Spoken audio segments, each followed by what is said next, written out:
नक्की गर्व कशाचा आहे? जी कमाई करताय त्याचा, सौंदर्याचा, आरोग्याचा, खूप मोठं घर आहे त्याचा, संपत्तीचा, नक्की कशाचा गर्व आहे? वयाच्या 40 नंतर आहे ना, तुम्ही किती इन्कम करता, तुमचं किती शिक्षण झालंय, या गोष्टींचा काही अर्थ नाही. तुम्ही एखाद्या टपरीवर उभे असाल आणि त्याला विचाराल की भाई तू किती कमवतोस दिवसाचा, तुला 5,000 10,000 दिवसाची कमवतो.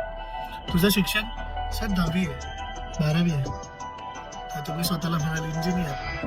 मग गर्व कुठे गेला?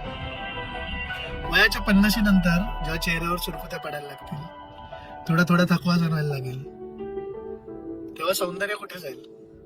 काय व्हॅल्यू असेल त्या सौंदर्याची?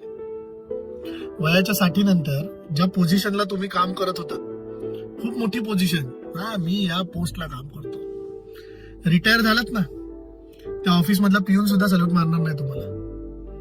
मग कुठे गेला तो गर्व पोझिशनचा? वयाच्या 70 नंतर आरोग्य, ताकद राहणार आहे, गुडघे दुखायला लागतात, पाठ दुखायला लागते, केस पांढरे झालेले असतात, काही कामाला येत नाही. वयाच्या 80 नंतर करोडोंची मालमत्ता असेल तुमची, पण तुम्हाला वाचवणार काही हजारांच्या गोळ्या औषधं.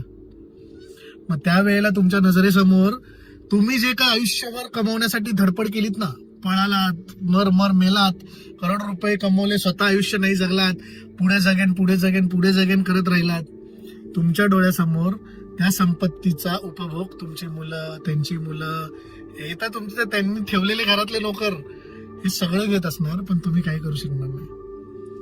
खूप मोठ्या घराचा गर्व, काही कामी येत नाही म्हातारपणात, जेव्हा गुडघे दुखतात, एका रूम मधून दुसऱ्या रूम मध्ये जाण्यासाठी सुद्धा जीवावर येतं, तेव्हा वाटतं काश यार एक बैठक घर छोटस असतं तरी चाललं असतं, तिथलं तिथे बाहेर जाऊन बसता तरी आलं असतं निवांत हवेला.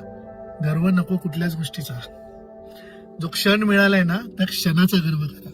जे आयुष्य मिळालंय त्या आयुष्याचा गर्व करा. हे जे मानवी शरीर मिळालंय ना, या मानवी शरीराचा गर्व करा. माणूस म्हणून जन्म मिळालाय ना, त्याचा गर्व करा. प्रत्येक क्षण आनंदात जगा.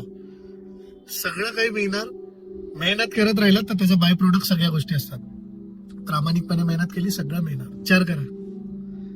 तो गर्व आहे ना, गर्व थोडा बाजूला ठेवा.